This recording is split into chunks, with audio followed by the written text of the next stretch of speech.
আমরা অত্যন্ত খুশি হয়েছি আজকে শ্রী তেজস্বী যাদব এসছেন, সাথে আমাদের রাজ্যের ক্যাবিনেটের মন্ত্রী শ্রী মানস ভূঁইয়া ছিলেন, আমাদের রাজ্যসভার সাংসদ শ্রী সাকেত গোখলে ছিলেন, আমাদের এমপি ছিলেন সৌগত দা।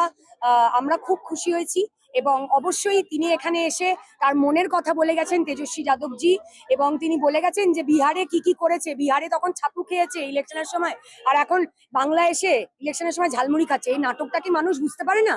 এই নাটকটা আমরা সবাই বুঝতে পারি। ওই গঙ্গায় এখন ঘুরছে, হঠাৎ এখন গঙ্গার কথা মনে পড়েছে। এতদিন ধরে মনে পড়েনি। আমরা যখন এতবার ধরে ওদের কাছে টাকা চেয়েছি, ডেভেলপমেন্টের টাকা চেয়েছি, ঘাটগুলো সৌন্দর্যায়ন করে দেওয়ার টাকা চেয়েছি, কিচ্ছুটা দেয়নি। এই ঘাট সুন্দর করে দেওয়ার টাকাও আমাদের এমপি সৌগত দা দিয়েছেন। তো অবশ্যই তেজস্বী যাদব বাবু তিনি এসে আমাদের হয়ে প্রচার করেছেন, মমতা ব্যানার্জির হয়ে প্রচার করেছেন। আমরা তাদের কাছে কৃতজ্ঞতা জানাই।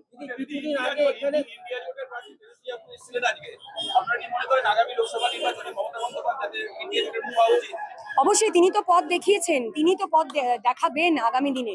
এবং আমরা ইন্ডিয়া জোটের আমরা সকলে মিলে এটাই আমাদের মূল লক্ষ্য, যে এই সাম্প্রদায়িক স্বৈরাচারী দল যেটা সেন্ট্রাল গভর্নমেন্টে বসে আছে, মানুষকে অত্যাচার করছে, মধ্যবিত্তকে গরিব করে দিচ্ছে, গরিবকে শেষ করে দিচ্ছে। তো এই সরকারকে সরানোর জন্য আমরা ঐক্যবদ্ধ হয়ে সংঘবদ্ধ হয়ে অবশ্যই আগামী দিন কাজ করব। কিছুদিন আগে মনোজ তিওয়ারি এইখান থেকে বিজেপি সভা করা কে? মনোজ তিওয়ারি।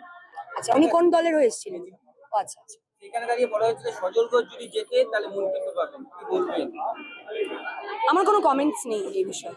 আমার দলের লোকের ছাড়া অন্য দলের লোকের কোনো কথার উত্তর আমি দেবো না।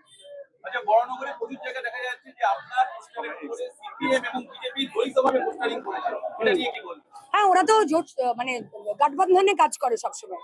যারাই বাম তারাই এখন রাম, তো তারা তো জোট সঙ্গী হয়ে এমনিই কাজ করে। এটা তো তাদের বন্ধুত্ব, তাদের পার্টনারশিপ দেখাচ্ছে। এটা এক্সপেক্টেড তাদের থেকে। Thank you.